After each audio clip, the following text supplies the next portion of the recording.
This is my first game in Seed 6. Now we get to see what the competition is going to be doing. Are they going to be better than Seed 7? And I don't know if you've noticed, but I've showed every single game so far. And I'm going to keep it that way. Whether I win, whether I lose, you get to watch my journey. Watch me try to advance. And look at that manual switch to Hakeem the Dream getting the manual block. J.R. Smith takes it all the way, double clutches, flushes. So this is just like my FIFA series. I'm going to show you every single game so you can see what I'm doing, see how I'm advancing. LeBron James slams it down. I'm going up against the 1-3-1 zone in this one. And that is an interesting topic for this video. You ain't Chris Smooth, baby. Why are you trying to throw lobs like that? Jay Smooth's going to slam it with his left hand. I got some tips and tricks to give out because I'm a zone killer. In this game, I was killing this 1-3-1 zone. But what I wanted to talk about is, should this zone even be in the game? Should the 1-3-1 zone even be in 2K games? And the reason why I say this is because in the NBA, nobody plays a 1-3-1 zone. When was the last time you saw a team play a 1-3-1 zone? I don't even know if this season, the 2012-2013 season, I don't even know if a team has even played the 1-3-1 zone once. Zones are pretty rare in the NBA. I mean, teams playing from time to time, but when they do play, it's usually the 2-3 zone. You don't really see anything else. So why is it in this game? And for online players, you know how bad this 1-3-1 zone is. It's overpowered, and it's because the weaknesses that this zone has in real life aren't in the game. The 1-3-1 zone is a terrible zone. That's why nobody uses it. It's such a weak zone. You're exposed in so many places. But in 2K games, the defenders, they close out too fast. The spacing is bad on the court. The players are either too big. I mean, we already know all the problems. So that's why it works, and that's why people run it. But this ain't college basketball, baby. So the 1-3-1 zone, maybe they shouldn't put it in the next game. What do you think? Leave your thoughts down below. Do you think this is a realistic zone? Should it be in the game? Should it stay in the game? What do you think? Now, in this game, I'm just taking my time. The tempo is mine, rhyming accidentally. And just look at what I'm doing. Look at that crossover move, Tim. Crossover Hardaway with the floater. It doesn't get any better than that. That was a montage-worthy play right there. Hit him with the mean crossover, got him going the wrong way, and then floated over the top of the defense. Look at this execution. That's what you got to do. You got to keep your dribble alive. You got to avoid the turnovers, use the shot clock. And eventually it's going to break down. It's going to break down. Look at the way that I'm playing. Even though that was almost picked off. But look, I'm still using the shot clock. No rush. And there it is. You see it? There it is. There's nothing they can do now. They have to foul me.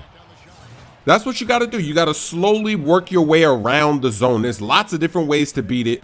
But that's how I like to beat it. I like to take my time, slow the game down. Because, hey, this style of tempo, this is what I play anyway. And it's easier. I think it's easier to win a game when it's slow because less crazy things can happen. I mean, look at that ball movement. I missed the 3, but that's a great shot, a great pass.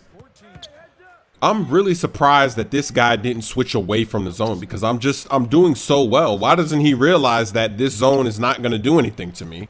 Why doesn't he just switch back to man? Because, I mean, look at this. I'm getting open shots almost every single possession. That should give you a hint to switch off. It's not going to work on me. It might work on somebody else, but this game is just not going to work on me. And this possession right here, this shows you that I'm really destroying the zone. I mean, look at this. Look at this. He's cutting back door. I throw it up to Jay Smooth. I lob it to Jay Smooth through the 1-3-1 zone. That's when you know that you got to go back to man. A shot clock cheese alley-oop to take us into the second half. It doesn't get any better than that. Jay Smooth taking it up once again, but I missed that time. A really big pack opening is coming soon, but since I was on a roll, I decided to continue to play. I played 2 more games in Seed 6 before I opened up the packs again. So yes, another pack opening is coming. I did get some more legends, but when I went back and looked at the files, this game and the following game, I still have this team. I don't have anybody else. And Patrick Ewing, I didn't even sub Patrick Ewing into the game this time. I really didn't need him. And you see that Mike Miller is in the game. This is what I'm talking about with a bench. See, Mike Miller, this is the kind of game that he needs to be subbed in for. Because this guy's going to run his zone, so I say, why not kill the zone? Give that guy a manual. What were you doing? This ain't a halftime show, baby. You're not shooting that half-court shot for $75,000, baby. Why are you going to jack that up right there? He was probably icon passing or something. He was doing something. I'm sure that has happened to us all at least once in our 2K careers. I know it's happened to me. I remember, I think in a My Player game, I did something like that before, where I was jamming X, whether it was to steal or whether it was to pass it to X, I don't know, but that was hilarious. Miller the Killer making it splash. Now, I know a lot of people, they've been asking me, why did I get LeBron James? Why didn't I get Kevin Durant or Carmelo Anthony? And then they're saying, you're not even scoring with LeBron. He's barely doing anything on your team.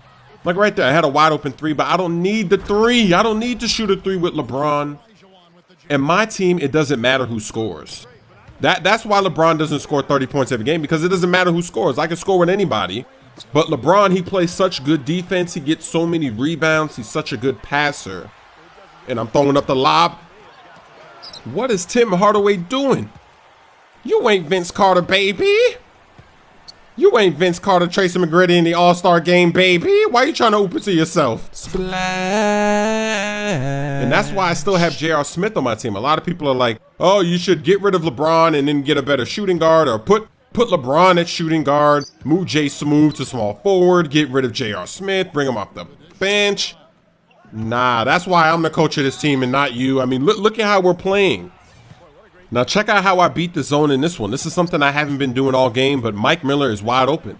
He's wide open, so all I got to do is make one pass, bam, wide open shot. That's another way you can do it. If you see one of your players on the wing or in the corner, just dribble to the opposite side of the court, and that's an open pass all day. Unless, of course, they're going to manually control that guy and defend that, but most people aren't going to do that. And then if they do, then you can just break the zone the way that I've been doing it all game long. You just take it into the middle of the paint. You can get it inside other ways. Now, I know a lot of people are also saying that I should run Patrick Ewing and Hakeem the Dream at the same time, run them at center and power forward. But I like to run with Jay Smooth because he's more flexible. He's going to run the court. He can throw lobs.